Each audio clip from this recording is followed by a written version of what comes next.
மாணவர்களுக்கு வணக்கம்.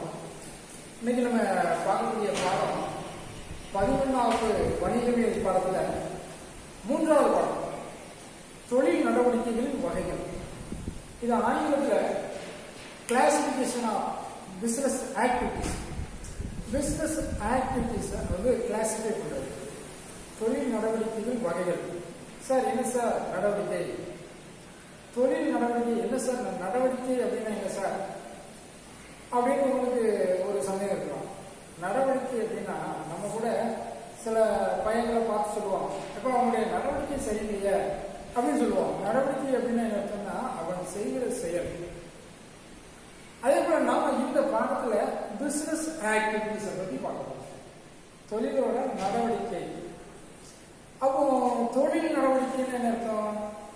ஒரு தொழில் அப்படின்னா என்ன செய்கிறது, அந்த செயல்பாடுகளை பத்தி நாம பார்க்கணும். அந்த செயல்பாடு தான் தொழிலோட செயல்பாடு தான் நடவடிக்கை. சரியா? தொழில் என்ன செயல்படும் அப்படின்னா, ஒரு பொருளை ஒரு இடத்துல உற்பத்தி செய்வாங்க.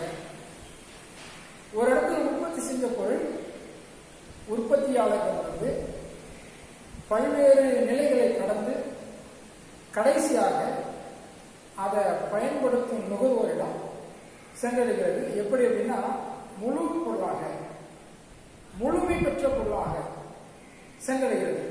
இப்படி ஒரு பொருளை உற்பத்தி செஞ்ச இடத்துல இருந்து அதை பயன்படுத்துகிற நுகர்வோர் வரைக்கும் சென்றடையும் போது பல நிலைகளை கடந்து சென்றடைகிறது. முழு பொருளாக, முழுமை பெற்ற பொருளாக. இப்போ அந்த முழுமை பெற்ற பொருளாக அதை நுகர்வோரிடம் போய் சேர்க்க ஒரு பொருள். இப்போ நம்ம சோப்பு வச்சுக்கிறோமே, சோப்பு வந்து ஒருத்தர் தயாரிப்பாரு. தயாரிச்சு அதை பேக் பண்ணி ஒரு அட்டையில வச்சு கவர் போட்டு நீட்டா கவர்ச்சிகரமா பார்க்க அழகா சோப்பை வந்து நுகர்வோர்கள் விரும்பி வாங்கக்கூடிய அளவில் அதை நல்லா பேக்கிங் பண்ணி நல்ல அந்த நல்ல டிசைன்லாம் அதை வடிவமைச்சு அதை வந்து நுகர்வோர்கிட்ட கொண்டு செல்லக்கூடிய வேலையை செய்கிறது தான் பிசினஸ் ஆக்டிவிட்டிஸ். முழு பொருளாக பயன்படுத்தக்கூடிய அளவில் அதை வந்து செய்யணும், கொண்டு செய்யக்கூடிய அளவில் வேலையை என்ன செய்கிறது பிசினஸ் ஆக்டிவிட்டிஸ், தொழில் நடவடிக்கை. இந்த தொழில் நடவடிக்கையை 2 வகையா பிரிக்கலாம். ஒன்று உற்பத்தி தொழில், இன்னொன்று வணிகம். இந்த பிசினஸ் ஆக்டிவிட்டிஸ் எவ்வாறு பிசினஸ் செயல்படுகிறது என்பதை உற்பத்தி தொழில் அப்படின்னு பிரிக்கலாம், இன்னொன்று வணிகம் அப்படின்னு பிரிக்கலாம். நாம் இன்னைக்கு பார்க்கக்கூடியது வந்து உற்பத்தி தொழில். முதல்ல உற்பத்தி தொழிலை பார்த்துட்டு அதுக்கப்புறம் நம்ம வணிகத்துக்கு போகிறோம். இந்த உற்பத்தி தொழில் இந்த உற்பத்தி தொழில் என்பது தொழில் நடவடிக்கையின் வகைகளில் ஒன்று. ஒரு தொழில் எவ்வாறு செயல்படுகிறது அந்த செயல்பாட்டின் வகைகளில், அதாவது அந்த நடவடிக்கைகளின் வகைகளில் ஒன்றுதான் உற்பத்தி தொழில். உற்பத்தி தொழில்னா என்ன சார் கேட்டா, கிடைக்கக்கூடிய வளங்கள் அப்படின்னு ஆங்கிலத்தில் சோர்சஸ் சொல்லுவாங்க. அந்த வளங்களை இயந்திர மூலமாக, தொழில்நுட்பம் மூலமாக அதை பயன்படுத்தி அதை உபயோகிக்கக்கூடிய அளவுல அதை என்ன செய்யணும், மாற்றும். இப்போ நிறைய சுண்ணாம்புகள் அதெல்லாம் கிடைக்கும். அந்த சுண்ணாம்புகள் அதை வந்து அப்படியே சுண்ணாம்புகள் அப்படியே இருந்துச்சு அப்படின்னா அது ஒன்றும் பயன்படுத்த முடியாது. அந்த சுண்ணாம்புக்கள்ல பல்வேறு பொருட்களை சேர்த்து இயந்திரங்கள் மூலமாக, தொழில்நுட்பங்கள் மூலமாக அதை சிமெண்டா தயாரிச்சிருக்காங்க. இப்படி செய்யக்கூடிய பேர் தான் உற்பத்தி தொழில் என்று பேர். உற்பத்தி தொழில் தான் கிடைக்கக்கூடிய வளங்கள், இயற்கையாகவே இருக்கக்கூடிய பொருட்களை என்ன செய்யணும், இயந்திரங்கள் மூலமாக அல்லது தொழில்நுட்பம் டெக்னாலஜி மூலமாக அதை பயன்படுத்தி அந்த பொருளை தயாரித்து உபயோகப்படுத்த அளவுக்கு கொண்டு போகணும். அதான் எனக்கு உற்பத்தி தொழில். எடுத்துக்காட்டு சிமெண்ட் உற்பத்தி தொழில் ஒரு எடுத்துக்காட்டு. சரியா? சரி, இந்த உற்பத்தி தொழில்களை எப்படி வகைப்படுத்தலாம்? உற்பத்தி தொழில்களின் வகைகள் அதை வந்து செயல்பாடுகளின் அளவில் என்ன செய்யலாம், வகைப்படுத்தலாம். அது on the basis of activities. செயல்படுகிறது. அந்த அடிப்படையில் என்ன செய்யலாம், அதை என்ன செய்யலாம், வகைப்படுத்தலாம். செயல்பாட்டின் அடிப்படையில் வகைப்படுத்தும் போது முதன்மை உற்பத்தி தொழில், இரண்டாம் நிலை உற்பத்தி தொழில், சேவை தொழில் அப்படின்னு நம்ம பார்க்கலாம். சரியா? நம்ம இப்ப பார்க்க போற பாடமே தொழில் நடவடிக்கைகள் வகைகள், எவ்வாறு தொழில் செயல்படுகிறது, அந்த செயல்பாட்டின் அடிப்படையில் நம்ம அதை வகைப்படுத்துறோம். அந்த செயல்பாட்டின் அளவில் நம்ம வகைப்படுத்தும் போது முதலாவதாக முதன்மை உற்பத்தி தொழிலை பார்க்கணும். செயல்பாடுகளின் அடிப்படையில் வகைகள், அதாவது on the basis of activities. ஒரு பிசினஸ் எவ்வாறு அதோட ஆக்டிவிட்டிஸ் இருக்கு, அந்த ஆக்டிவிட்டிஸை பொறுத்து அதை 3 விதமாக செய்யலாம், வகைப்படுத்தலாம். ஒன்று முதன்மை உற்பத்தி தொழில்கள், பிரைமரி இண்டஸ்ட்ரீஸ். அடுத்த இரண்டாம் நிலை உற்பத்தி தொழில்கள், செகண்டரி இண்டஸ்ட்ரீஸ். அடுத்தால சேவை தொழில் அப்படின்னா சர்வீஸ் இண்டஸ்ட்ரீஸ். சரியா? முதன்மை உற்பத்தி தொழில் அப்படின்னா அதை திருப்பியும் 2 விதமாக செய்யலாம், பிரிக்கலாம். பிரித்தெடுக்கும் உற்பத்தி தொழில், மரபுசார் உற்பத்தி தொழில். இந்த முதன்மை உற்பத்தி தொழில் என்பது ஒரு இயற்கையோடு தொடர்புடையது. உற்பத்தி செய்கிற பொருட்கள் அனைத்துமே இயற்கையோடு தொடர்புடையது. அந்த முதன்மை உற்பத்தி தொழில 2ஆ பிரிக்கலாம். ஒன்று பிரித்தெடுக்கும் தொழிற்சாலை, இன்னொன்று மரபு உற்பத்தி தொழில். பிரித்தெடுக்கும் உற்பத்தி தொழில் அப்படின்னு என்ன அப்படின்னா, இப்போ பூமியில இருந்து சில பொருட்கள் இருக்கு. அந்த சில பொருட்களை நாம தோண்டி எடுக்கும்போது அதை அப்படியே பயன்படுத்த முடியாது, அதை பிரித்து எடுக்கணும். சரியா? இப்போ டீசல், பெட்ரோல், இப்படி நிறைய நிலக்கரி, இப்படி நிறைய விஷயங்கள் பூமியிலிருந்து கிடைக்கக்கூடியது. பூமியில் அடியிலிருந்து தோண்டி எடுக்கும்போது சில பொருட்கள் கிடைக்கும். அப்போ இந்த முதன்மை உற்பத்தி தொழில்னாலே அது எதோடு தொடர்புடையது, இயற்கையோடு தொடர்புடையது. இயற்கையாக உள்ள வளங்களை நாம் தோண்டி எடுத்து அதை பிரித்து பார்க்கணும், பிரித்திருக்கிறது. அதை ஒவ்வொன்றா பெட்ரோலை பொறுத்தவரையில் கச்சா எண்ணெயாக எடுத்தோம் அப்படின்னா அதை ஒவ்வொன்றா பிரித்து பார்த்து டீசல், பெட்ரோல், காரு அப்படின்னு பல விதமாக செய்வாங்க, பிரித்து எடுப்பாங்க. இது முதன்மை உற்பத்தி தொழில்களில் ஒன்று. சரியா? அடுத்தால மரபுசார் உற்பத்தி தொழில்.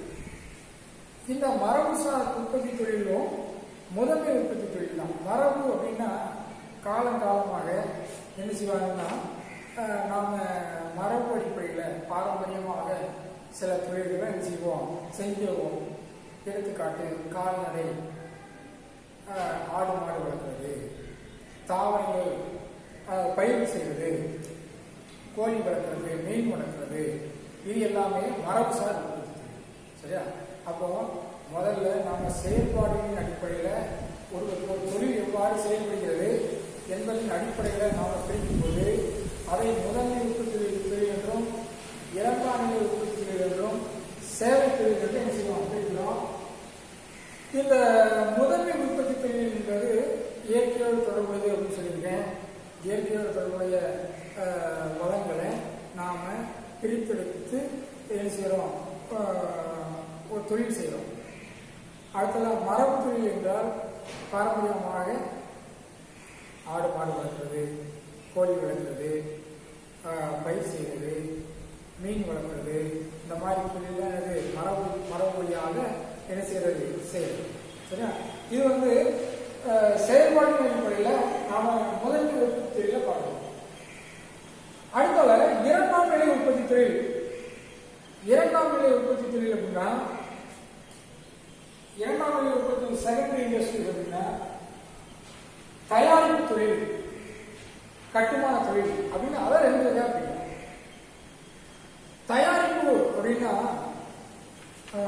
தயாரிப்பு தொழில்கள் அப்படின்னா கச்சா பொருட்களை முடிவு பெற்ற பொருட்களாக மாற்றுறது, அதான் தயாரிப்பு.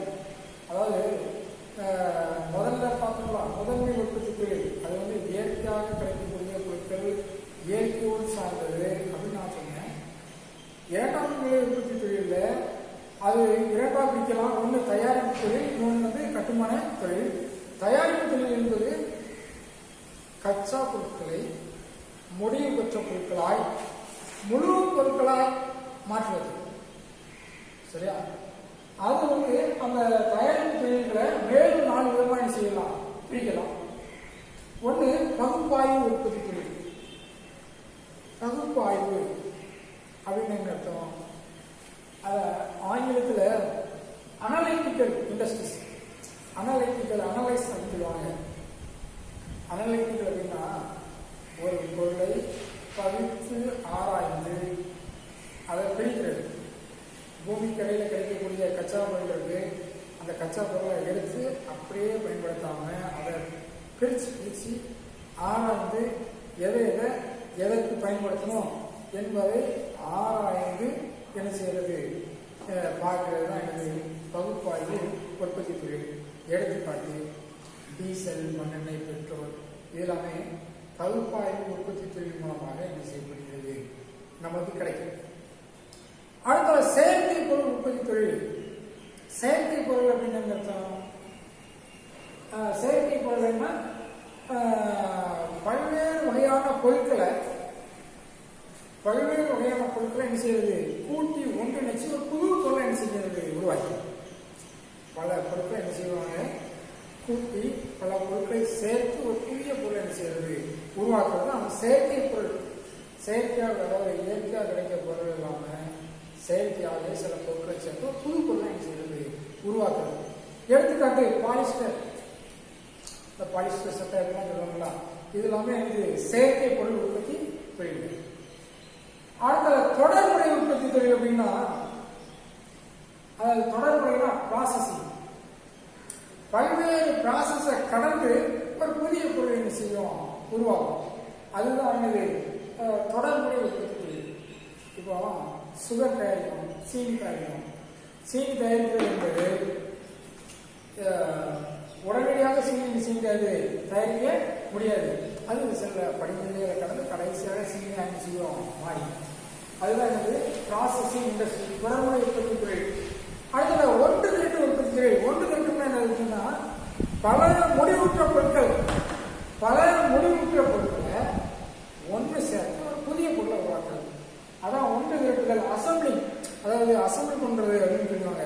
அதாவது ஒரு பைக் தயாரிக்கும் அப்படின்னா, அந்த பைக் வந்து முழுசாகவே அந்த பைக்கை தயாரிக்க முடியாங்க.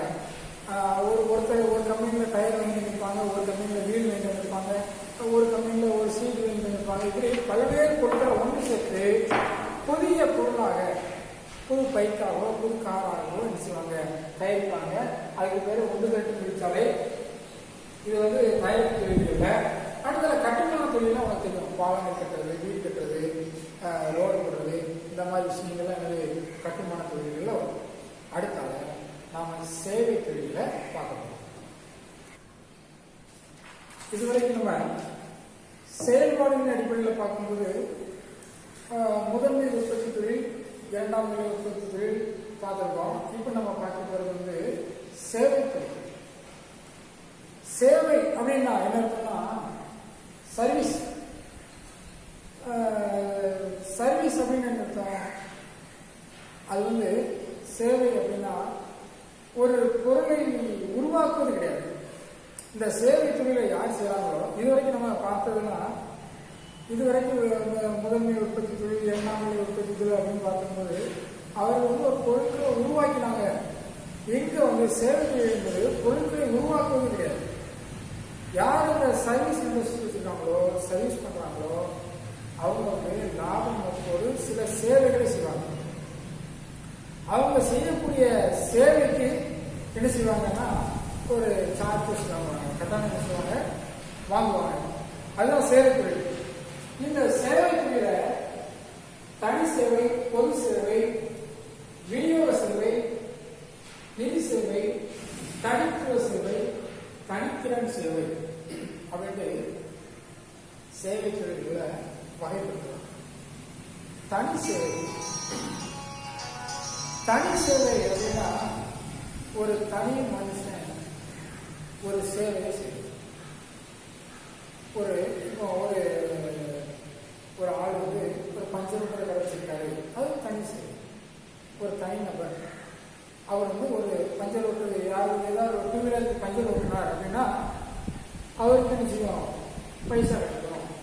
ஒரு பெண் வீட்டு வேலை செய்யுது, வீட்டு வேலை செய்வதனால பணம் கிடைக்குது, அது வந்து தனி செய்யும். ஒரு தனியார் கோச்சிங் சென்டர் வச்சிருக்காங்க.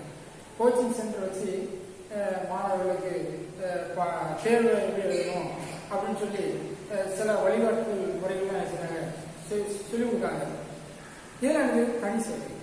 அப்போ தனியார் பள்ளிகள் அதாவது கட்டணத்தை பெற்றுக் கொண்டு மக்களுக்கு சேவைகளை வழங்குவது, இது லாப நோக்கோடு செயல்படுவது. இந்த சேவையை செய்கிற நிறுவனங்கள் புதிய பொருட்களை உருவாக்குவது கிடையாது, சேவைகளை அளிப்பது. இதுதான் அதனோட வேலை. நம்ம தனி சேவை பார்த்தாச்சு. பொது சேவை. பொது சேவை அப்படின்னா இது தனிநபர் செய்யக்கூடிய சேவை இல்லை, அரசாங்கம் மக்களுக்கு செய்யக்கூடிய சேவை தான் எனக்கு பொது சேவை. அரசாங்கம் மக்களுக்கு சாலைகள் அமைத்தல், பாலங்கள் கட்டுதல், போக்குவரத்து வசதி செய்து கொடுத்தல், மின்சாரம் வழங்குதல், அடுத்தவங்க காவல் நிலையங்கள், இப்படி பொதுமக்களுக்கு எந்தவித கட்டணம் இல்லாமல் அரசாங்கம் செய்யக்கூடிய சேவைகள் வந்து ஒரு சேவை தொழில் தான். சரியா? அடுத்தது விநியோக சேவை. விநியோகம் அப்படின்னா என்ன அர்த்தம் அப்படின்னா, விநியோக சேவைனா டிஸ்ட்ரிபியூட் பண்றது. ஒரு பொருளை உற்பத்தி செஞ்சா மட்டும் போதாது, உற்பத்தி செஞ்ச பொருட்களை அதை பயன்படுத்துவோர் வரைக்கும் அதை செய்யணும், கொண்டு செல்லணும், டிஸ்ட்ரிபியூட் பண்ணணும். எப்படி டிஸ்ட்ரிபியூட் பண்றது? போக்குவரத்து. ஒரு பொருளை கோதுமை மாவு ஒரு இடத்துல தயாரிக்கிறாங்க, தயாரிச்ச கோதுமை மாவு நம்ம வீட்டுக்கு வந்துடுது. எப்படி வருது? ஒரு வாகனம் மூலமா நிச்சயம் முதல்ல வரும் போக்குவரத்து. ஏதாச்சும் ஒரு லாரி, ஒரு ஆட்டோ, அந்த ஏதாச்சும் போக்குவரத்து வழியில என்ன செய்யுது? வருது. இதுக்கு பேரு விநியோகம். விநியோகம். அடுத்த ஒரு பொருள் உற்பத்தி செஞ்ச பொருள் உடனடியாக பயன்படுத்துவது இல்லை. சில இடத்துல ஸ்டாக் வச்சிருக்கணும். ஸ்டாக் வச்சுதான் என்ன செய்யணும்? ஆர்டர் பண்ணணும். உற்பத்தி செஞ்சு கஸ்டமருக்கு கொடுக்கறது வந்து இயலாத காரியம். நிறைய உற்பத்தி செஞ்சு அதை வந்து ஒரு பண்டக காப்பகம் வேர்ஹவுஸ் சொல்லுவாங்க. அந்த பண்டக காப்பகத்தை வச்சு பொருட்கள் என்ன செய்யறது? கொஞ்சம் கொஞ்சமா தேவைப்படுற அளவுக்கு செய்யறது, கொடுக்கறது. இது விநியோகம். இந்த விநியோக சேவையில என்னதான் இருக்குன்னா, போக்குவரத்து இருக்கு, பண்டக காப்பகம் இருக்கு, வேர்ஹவுஸ், சேல்ஸ்மேன் வந்து அந்த பொருளை பற்றிய விவரங்களை பொதுமக்களுக்கு சொல்லி அதை டிஸ்ட்ரிபியூட் பண்றாங்க. டிஸ்ட்ரிபியூட் பண்ணக்கூடிய வேலையை சேல்ஸ்மேனுடைய பங்கு நிறைய. சேல்ஸ்மேன் வந்து இந்த பொருளை பயன்படுத்துங்க, அந்த பொருளை பயன்படுத்துங்க, அப்படி நல்லா இருக்கும் அப்படின்னு சொல்றாங்க. இது வந்து விநியோக சேவை. இப்படி விநியோக சேவை மூலமாக என்ன செய்யலாம்? பிசினஸ் செய்து இருக்கு. அடுத்த நிதி சேவை. நிதி அப்படின்னா பினான்சியல் சர்வீஸ். பினான்சியல் அதாவது ஒரு தொழில நடக்கணும் அப்படின்னா பணம் என்பது ஒரு மிக முக்கியமான ஒன்று. பணம் இல்லாம ஒரு தொழில் என்ன செய்ய முடியாது. அப்போ எப்படி இந்த பணத்தை பெறுவது? இந்த பணத்தை பெறக்கூடிய சேவையை, பணத்தை வழங்கக்கூடிய சேவையை யார் செய்யறாங்களோ அந்த சேவைக்கு பேரு நிதி சேவை. சரியா? Financial service. ஒரு தொழில், அதாவது ஒரு மனுஷன் வந்து இயங்குவதற்கு ஒரு இரத்த ஓட்டம் எவ்வளவு இன்றியமையாததோ அதே போல பணம் வந்து ஒரு தொழில் சிறப்பாக ஓடுவதற்கு, நடைபெறுவதற்கு இந்த பணம் என்பது மனுஷன் உடல்ல ஓடுற ரத்தம் மாதிரி. ஒரு ரத்த ஓட்டம் எப்படி இருக்கோ அந்த ரத்த ஓட்டத்தின் அடிப்படையில் தான் அவங்க மனுஷனுடைய செயல்பாடு இருக்கும். ரத்த ஓட்டம் இல்லாத மனுஷனுடைய செயல்பாடு. அதே போல ஒரு வணிகத்தின் ரத்த ஓட்டமாக இந்த நிதி பணம் என்ன செய்யுது? தேவைப்படுது. இந்த பணத்தை யாரு கொடுப்பாங்க அப்படின்னா வங்கிகள் கொடுப்பாங்க. சரியா? வங்கிகள் என்ன செய்வாங்க? கொடுப்பாங்க. காப்பீட்டு நிறுவனங்கள் கொடுக்கும். வேற பினான்சியல் கம்பெனிஸ், சில பினான்ஸ், சில நம்ம பாசியில் சொல்லுவாங்க ஃபைனான்ஸ் சொல்லுவாங்க, பினான்ஸ். சில பினான்ஸ் நிறுவனங்கள் என்ன செய்வாங்கன்னா இந்த நிதி சேவையை நிச்சயமாக அளிப்பாங்க. அடுத்தது தனித்துவ சேவைகள். தனித்துவம் அப்படின்னா ஸ்பெஷலைஸ்டு, தனித்துவமான ஸ்கில் இருக்கும். அப்போ அந்த ஸ்கில் உள்ளவங்க தான் அந்த சேவை செய்ய முடியும். எல்லாரும் சில வேலைகளை என்ன செஞ்சாது செய்ய முடியாது. ஒரு சாஃப்ட்வேர் இன்ஜினியர் இருக்கார் அப்படின்னா அவருக்கு ஒரு தனித்துவம், அந்த தனித்துவம் இருக்கிறனால தான் அவர் அந்த சாஃப்ட்வேர் இன்ஜினியர், அதாவது மென்பொருள் சம்பந்தமான விஷயங்களை அவரால் மட்டும் என்ன செய்ய முடியும். மற்றவர்கள் அந்த விஷயத்தை என்ன செய்ய முடியாது. சரியா? அடுத்தால தனித்திறன். தனித்திறன் என்ன அர்த்தம்?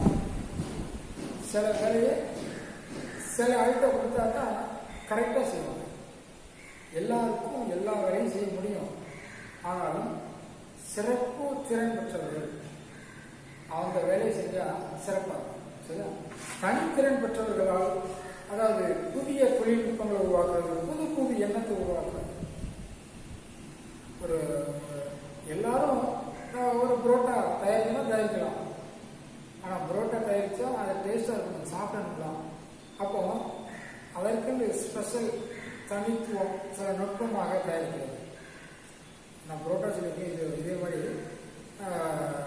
சில பொருட்களை நாம் நல்ல கை தேர்ந்த ஆட்கள், திறன் வாய்ந்த ஆட்கிட்ட கொடுத்தா அந்த படைப்பு அறியாது. புது புது எண்ணத்தை அவங்க உருவாக்குவாங்க, புது தொழில்நுட்பத்தை உருவாக்குவாங்க. அந்த பொருளில் ஒரு புதிய ஒரு இது, புது படைப்பாற்றல். சரியா? அதான் தனித்தல். சரியா? இப்போ நாம் சேவை தொழில்களின் வகைகளை பார்த்தோம். இது எல்லாமே தொழில் நடவடிக்கைகள் வகைகள். இதெல்லாம் பிசினஸ் ஆக்டிவிட்டிஸ். பிசினஸ் ஆக்டிவிட்டிஸ்ல இது ஒரு வகை. பிசினஸோட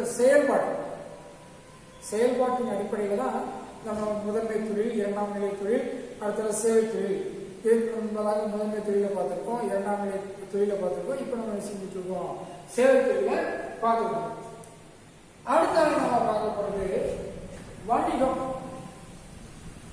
வணிகம் அப்படின்னு என்ன சார்? வணிகம்னா ஒரு பொருளை தயாரிப்பாளர் நுகர்வோருக்கு கொண்டு சொல்லக்கூடிய செயல் தான் வணிகம். பிசினஸ், ட்ரேடுன்னு சொல்லுவாங்க, பிசினஸ் சொல்லுவாங்க. அதாவது வணிகம் என்றால் பிசினஸும் சொல்லலாம், ட்ரேட் அப்படின்னு சொல்லலாம். அடுத்தது வணிகத்தை நம்ம அதை விரிவாக சொல்லணும்னா, ஒரு பொருளை வாங்குவது, விற்றல், இது மட்டும் வணிகம் அல்ல. பிசினஸ்னா பிசினஸ் வணிகம் அப்படின்னா பொருளை வாங்குவது மற்றும் விற்றல், அதுதான் வணிகமா அப்படின்னா இல்லை. அதோடு தொடர்புடைய செயல்கள் அனைத்துமே வணிகம். வியாபாரம் மட்டும் வணிகம் அல்ல, வியாபாரத்தோடு தொடர்புடைய நடவடிக்கைகள் எல்லாமே என்னதான் வணிகம் தான். வணிகம் என்பது ஒரு பொருளாதார செயல்.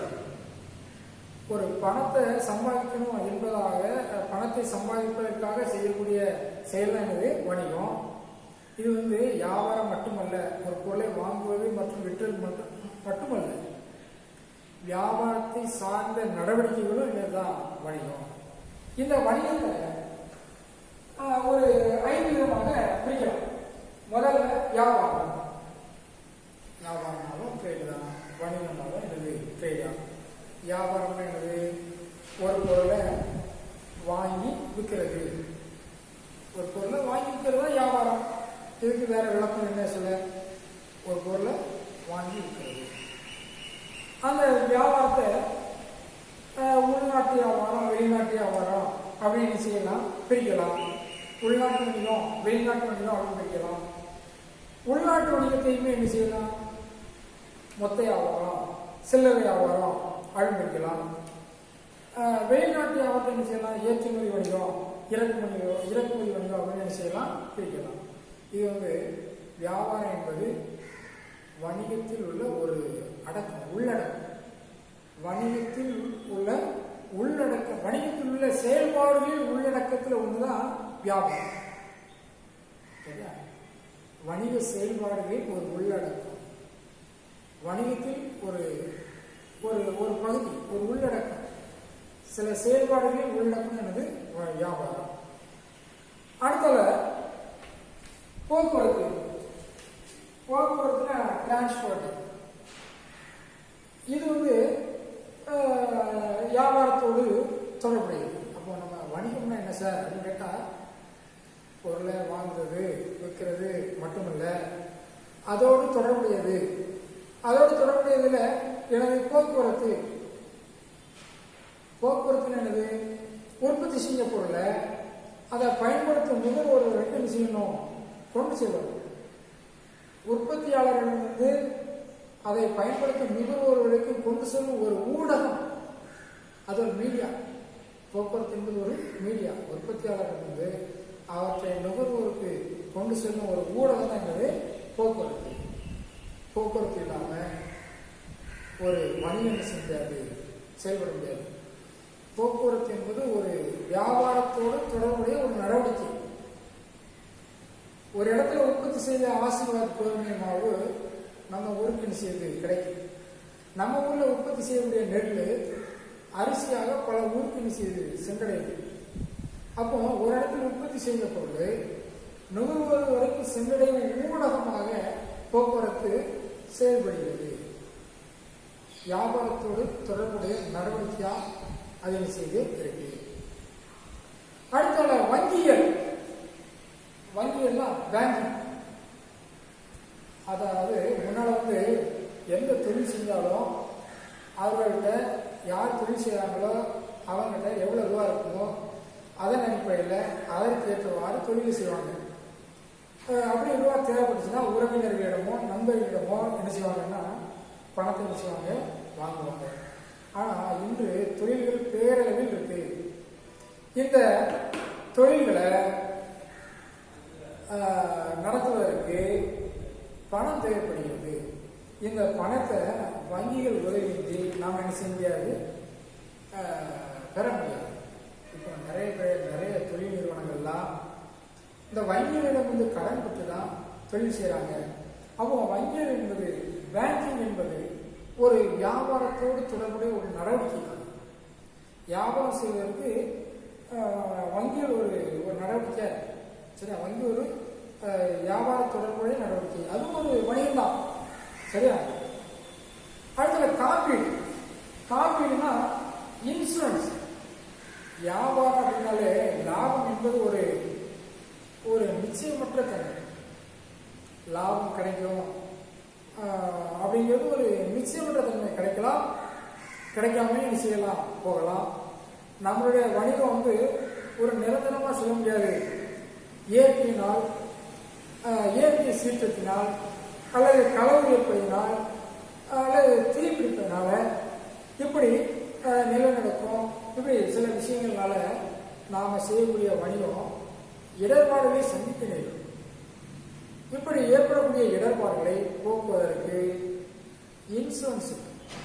இந்த இன்சூரன்ஸ் என்பது வியாபார தொடர்புடைய நடவடிக்கைகள்ல ஒன்று. இன்சூரன்ஸ் இல்லாம நாம தொழில் செஞ்சா மிகப்பெரிய ஆபத்துல நாம சிக்கிக்கொள்வதற்கு அது வாய்ப்பாகும். அப்போ நாம தொழிலில் உள்ள இடர்பாட்டில் இருந்து மீள்வதற்கு இன்சூரன்ஸ் மிக முக்கியமானது. வியாபாரத்தோடு தொடர்புடைய விஷயம். சரியா? அடுத்த பண்டக காப்பு. பண்டக காப்புனா வேர்ஹவுஸ். அதாவது பொருட்களை உற்பத்தி செய்ய பொருட்கள் உடனடியாக பயன்படுத்தப்படுவது இல்லை. இப்போ காஷ்மீரில் உள்ள ஆப்பிள் திருநெல்வேலியில் வந்துருது.